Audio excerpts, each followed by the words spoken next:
ভাই কোন নবী কোথায় জন্মেছিলেন? ভিডিওটা খুবই ইনফরমেটিভ, আগে শেয়ার করো তারপর মন দিয়ে দেখো। তো আমাদের আদি পিতা হযরত আদম আলাইহিসসালাম শ্রীলঙ্কাতে অবতরণ করেছিলেন।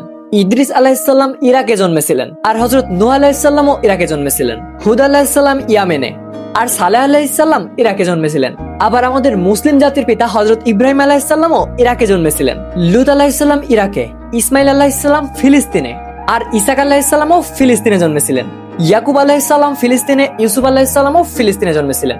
আইয়ুব আলাইহিসসালাম সৌদি আরবে, শুআইব আলাইহিসসালাম সিরিয়াতে, আর মুসা আলাইহিসসালাম ইজিপ্টে। হযরত হারুন আলাইহিসসালামও কিন্তু ইজিপ্টে জন্মেছিলেন। এরপর হযরত জুলকিফুল, হযরত দাউদ, হযরত সুলাইমান, হযরত ইলিয়াস, হযরত আলিয়াসা, এনারা সবাই ফিলিস্তিনের ভেতরে জন্মেছিলেন। এই জন্যই তো ফিলিস্তিন এতটা পবিত্র। হযরত ইউনূস আলাইহিসসালাম ইরাকে, হযরত জাকারিয়া আলাইহিসসালামও ফিলিস্তিনে, হযরত ইয়াহিয়া সিরিয়াতে, আর ঈসা আলাইহিসসালামও কিন্তু ফিলিস্তিনেই জন্মেছিলেন। এখন তুমি বলো তো রাসূলুল্লাহ সাল্লাল্লাহু আলাইহি ওয়াসাল্লাম কোথায় জন্মেছিলেন?